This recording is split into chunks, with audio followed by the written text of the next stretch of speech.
Hello YouTube, it's Mr. Cuba here and welcome back to my channel. Sorry, I have been gone for a while. I've been very busy.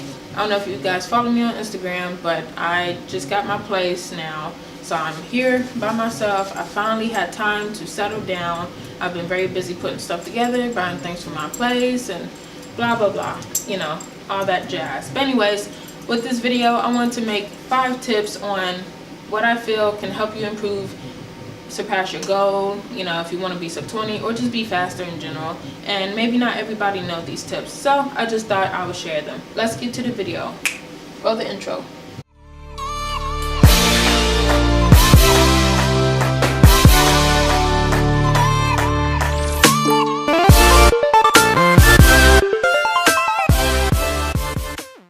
Alright, tip number 1. Okay, so what we do right is speed cubing. And whatever people, you know, what's the first thing that people think of when they see a Rubik's Cube or whatever? They think of the brain, they think of that you're smart, and they think of Albert Einstein, right? So that's kind of true in a way. You know, it is a puzzle, obviously, and it takes a lot of brain functioning, and, you know, we do hand-eye coordination when we're moving at a fast pace. Our brain got to try and keep up. So anyways, with that being said, this is going to be more of a mental note. When trying to improve, you want to stay calm. You want to have a positive mindset. You don't want to be negative. You know, there's no need to beat yourself up over this. I mean, it's, yes, what we do is competitive. We compete against people from all over the world. There's people who's fast, slow, medium, whatever. But in order to move on and progressing in what you're trying to do and what you're trying to achieve, you want to have a positive mindset. You want to, you know, speak it into existence. Say, I'm going to beat sub 20. I'm going to podium. I'm going to go there and have fun. I'm going to beat my last PB. That's all you got to do. When you're practicing at home, do not beat yourself up.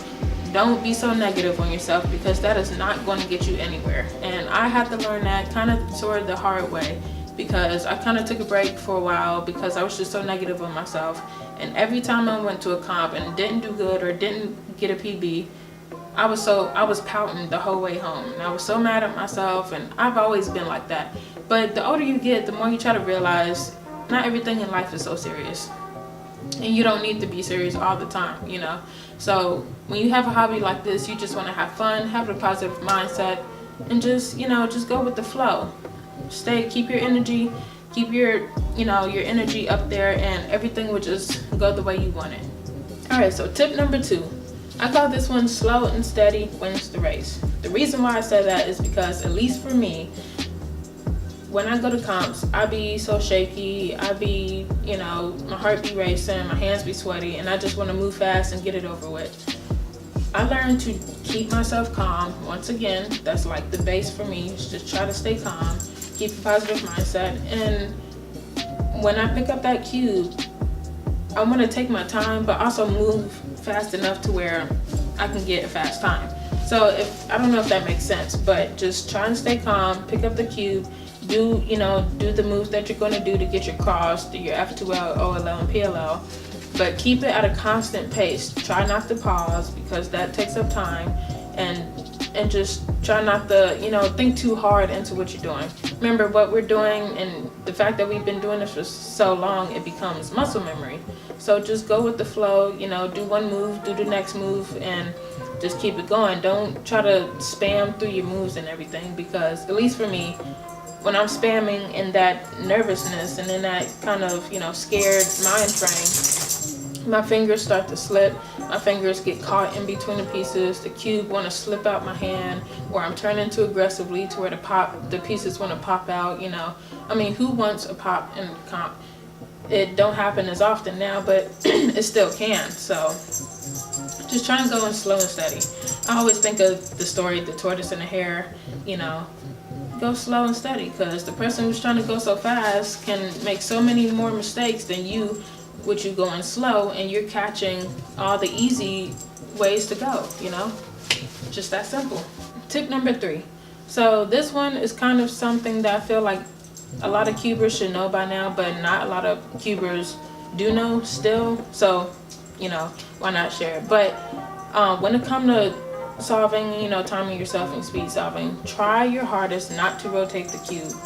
With that, I say that because rotating the cube does take up time. You may not think it does, but if you go back and watch your videos, it takes a lot more effort and a lot more time to rotate the actual cube. No matter how fast you rotate it, it's much longer than rotating just with your fingers. Like the way you speed cube, you want to use your fingers, because for one, you can, you know, keep the cube at a steady, you know, keep it in the same position and rotate the whole thing and still have the pieces, you know, move to where you want them to move. When you're rotating the cube, you're kind of missing other opportunities to see, for one, to look ahead and to see where your other pieces are, and you're kind of getting mixed up because you're rotating the cube so many times, you're not keeping track of where you're at. So when practicing, just try your hardest. I mean, not saying cut out rotating the cube altogether, because you're gonna have to rotate the cube at least once in your solves, but rotating the cube constantly is a time waster. So just practice on not rotating the best you can, and your times will definitely improve with that. So I just wanted to tell you guys, because it's very easy for that to become a habit, and I just want you guys to break these easy habits that we tend to develop when learning how to solve the cube or just solving the cube in general. Tip number 4, try to learn PLL first before you learn OLL. You can learn in whatever order you want, but there are less PLLs than there is OLLs. There's a whole bunch of OLLs, and to me they seem harder. I mean, there are some easy OLLs, but there's less PLLs, and obviously you want to learn the less, you know, the section that has the least amount of cases, because if you can learn those, then you're already probably like halfway or more than halfway through beating your time, you know, or improving in your times and getting faster. But the PLLs may seem harder because they are kind of long and just awkward cases and kind of hard to recognize because they're so similar to each other. But I highly recommend that you learn the PLLs first. If you want to improve quicker, don't spend so much time on learning all the OLLs when you could have been finished the PLL section. Last but not least, tip number 5. So I saved this one for last because I just feel like within this cubing community that we have, that's all over the world, like not even just the US, but other countries, we share one thing in common, that's speed cubing. So I just wanted to say, to have fun. Luckily, I'm grateful enough to experience comps. You know, I never knew that there were competitions for this hobby that I discovered, you know, and thanks to YouTube, you get stuck in that video, you know, that hole of just constantly watching other videos.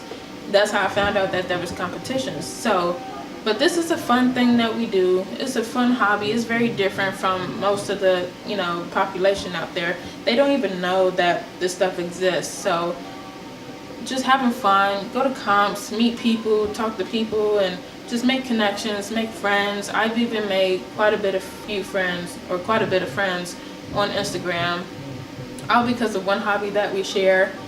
And you will realize that there is a lot more people out there that's just like you. And luckily for comps to be organized, that brings all of us together, and it's just one big happy family, really. It's fun. Like, I'm so grateful that this was able to occur, because it's just something that we love to do. And you know, you can win prizes, you can win money, you can gain attention from this. It's just a cool thing that we do, and why not have fun with it? You know, don't be too serious. Have fun, make connections, make friends, and we can go on from there. Enough rambling. I hope you guys enjoyed this video. Hopefully these 5 tips will help you. If you like this video, give it a thumbs up. If you want to see some more videos of mine, make sure you subscribe and hit that bell so you can be notified on time when I do upload. But thank you for watching this video. Hope you guys enjoy, and I will see you guys next video. Peace.